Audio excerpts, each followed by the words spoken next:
Bienvenue sur Live AQ avec Lisa, votre présentatrice. C'est un plaisir de vous avoir sur cette chaîne. Je viens encore dans cette vidéo pour ce petit monologue avec vous pour un droit de réponse à Kandia Camara. La vidéo que j'ai faite tout dernièrement, je n'ai pas trop développé cette attitude de Kandia Camara, mais je suis maintenant avec Kandia Camara. Kandia Camara, tu n'as pas d'affinité avec M. Laurent Gbagbo. Tu n'es même pas de son parti politique. Comment se fait-il que la famille de M. Laurent Gbagbo ou bien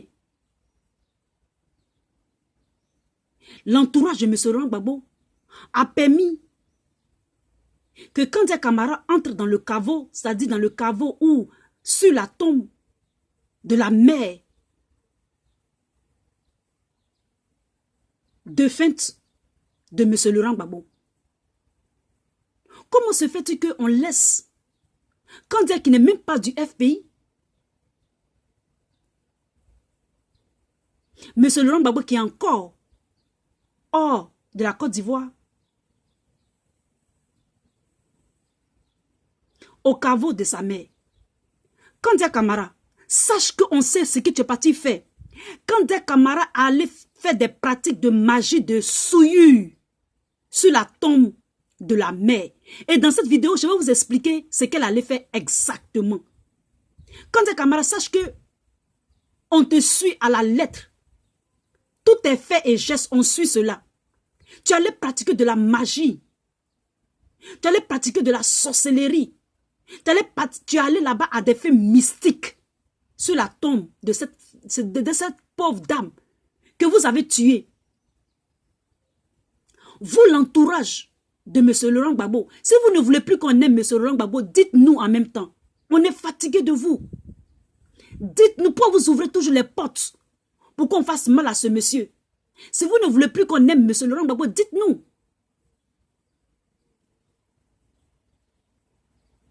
Si vous ne voulez plus qu'on aime M. Laurent Gbagbo, dites-nous. Si vous ne voulez plus qu'on se reconnaisse en ses idées, dites-nous. L'entourage. C'est Kandia Camara voulait faire la réconciliation.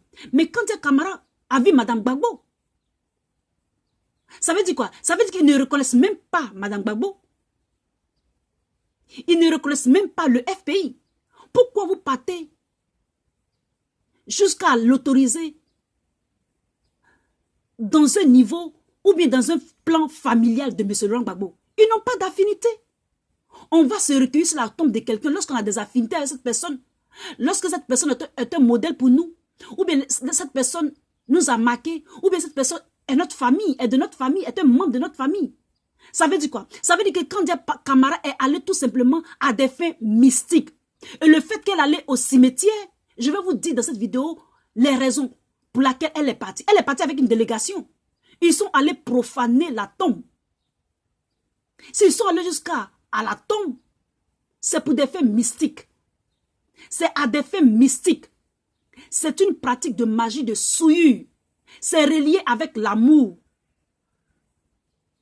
C'est relié avec l'amour. Soit elle était envoyée. Elle a été envoyée, Kandia Camara, par l'entourage de Gbagbo qui est à Bruxelles. Ou c'est pour que c'est en rapport avec l'amour. C'est-à-dire que soit on oublie M. Laurent Gbagbo, l'amour qu'on a pour lui, et que ça se gâte, qu'on l'oublie. Ou bien c'est en rapport avec Simone Gbagbo. Pourquoi je dis tout ça? Parce que j'ai fait des renseignements, j'ai fait des recherches. Comment se fait-il que une personne que vous avez même entraîné sa mort par le chagrin du fait que son fils a été emprisonné, d'un moment à l'autre, vous partez sur sa tombe. Vous partez sur sa tombe. Alors, je vais vous lire un petit truc ici à propos de la tombe. Ça dit que l'image de la tombe réelle, physique, lorsque quelqu'un va sur une tombe. Ce que j'ai dit là, On va se recueillir sur la tombe de quelqu'un lorsque on sait sa famille, on se souvient d'elle, on a des affinités à cette personne. C'est pour ça qu'on fait les anniversaires de mort. Pour se commémorer. Mais quand Dia Camara, elle allait là-bas par d'autres fins. Pour d'autres fins, en fait. Donc, ici, on dit les pratiques qui sont liées, c'est-à-dire les pratiques qui sont liées à la tombe, ce sont des pratiques de magie, de souillure. Pour pouvoir être effectif, il faut qu'on enterre quelque chose à la tombe d'un inconnu. Mais dans le cas de l'amour, si on prend le cas d'une femme et d'un homme, ça dit de magie, entre un mari et puis une femme, lorsqu'on a des pressentiments d'envoûtement, c'est à titre préventif, afin d'éloigner l'épouse de la rivale, ou vice-versa. D'accord? Et donc, M. Laurent Gbagbo est un chef d'État. Donc, ça veut dire quoi? C'est en rapport avec l'amour. Soit on oublie Gbagbo, soit on n'a plus d'amour pour lui, soit c'est pour que, lorsqu'il va venir en Côte d'Ivoire, Simone Gbagbo sera oublié. En tout cas, cette pratique, quand Dia Camara est allé faire, c'est à des fins mystiques. Et c'est une pratique de relation. C'est relationnel. Soit elle est venue pour séparer, ou pour faire qu'on oublie. C'est pour ça qu'elle est partie. Je vous dis que c'est pour ça que quand Dia est parti là-bas, parce qu'on dit l'acte d'enterrer ou de jeter, par exemple, dans les toilettes ou dans un endroit de souillure par excellence, enterrer suppose le désir d'oublier. Et très souvent, on enterrera à la tête du tombeau d'un inconnu. Jeter signifie séparer les espaces de telle sorte que l'homme réintègre l'espace pur et que la rivale pourrisse à jamais dans l'espace impur. Ça, c'est quelques raisons où il y a quelque chose qui est en rapport avec la tombe. Vous comprenez? Donc, moi, ce que je peux dire, allez ouvrir le caveau de la maman de M. Gbagbo. Quand Dia est de connivence, soit avec l'entourage. Parce que la réconciliation, là, ça commence par Madame Simone, ça commence par la reconnaître. Les parents de Gbagbo, il y a quelqu'un qui a donné la clé. D'accord? Il y a quelqu'un qui a donné la clé du caveau. Et ce n'est pas normal. Vous ne voulez plus qu'on parle de Gbagbo. Mais si M. Gbagbo ne veut plus qu'on parle de lui, qu'il nous dise en même temps. Comme ça, on va prendre un autre leader. Moi, je dis que je ne vais jamais vous croire jusqu'à ce que M. Laurent Gbagbo lui-même, il parle. Moi, je sais qu'il est vivant, il parle. Quand il va parler là, et puis moi, je vais prendre ma position. Sinon, pour moi, là, il n'a rien fait encore. C'est vous, l'entourage, là, qui avez fait qu'il est parti à la CPI, là. C'est vous, le même entourage, là, qui veulent que quelque chose de nuisible lui arrive. Et moi, je dirais qu'il ne faudrait pas que M. Laurent Gbagbo vienne en Côte d'Ivoire. Et Diaz Vérité l'avait dit. Parce que vous, l'entourage, là, vous ne fermez pas les portes. Vous ouvrez toutes les portes. Vous ne faites que ouvrir les portes. On ferme, vous ouvrez. On ferme, vous ouvrez. Comment se fait-il que quand Dia Camara va sur la tombe de sa mère? Depuis quand ça? Quand Dia connaît Gbagbo où? Si elle veut la réconciliation, là, elle va commencer à libérer les prisonniers. Elle va dire à M. Alassane Ouattara de libérer les prisonniers. Ils vont faire une déclaration en bonne et due forme.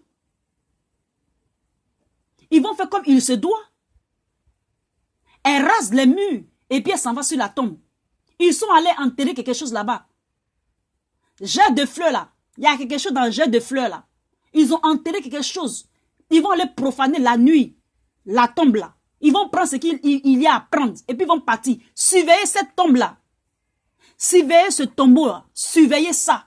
Parce que quand un camarade n'est pas venu en des fins réconciliateurs ou bien en des fins de recueillement, c'est une tactique mystique qu'elle est venue profaner sur cette tombe. Elle a fini de mettre de fleurs sur la tombe des gens du RHDP que Gbagbo a tué. Quand t'es camarade, tu as fini de mettre de fleurs sur les gens du RHDP que tu as tué là. Et que chose qu'on appelle Gbagbo a tué là. Vous nous prenez pour des débiles. Hein? Vous nous prenez pour les débiles vraiment.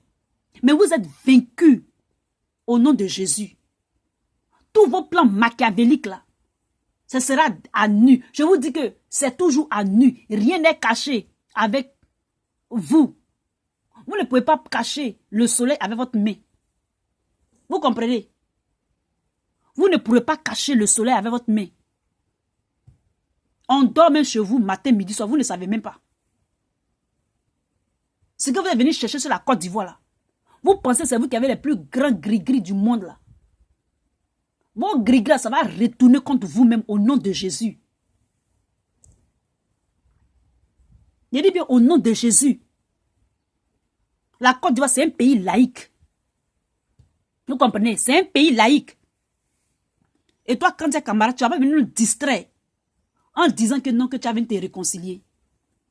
Et puis vous faites tout ça là pour que nous nous séparons, pour que nous nous orientons sur d'autres sujets.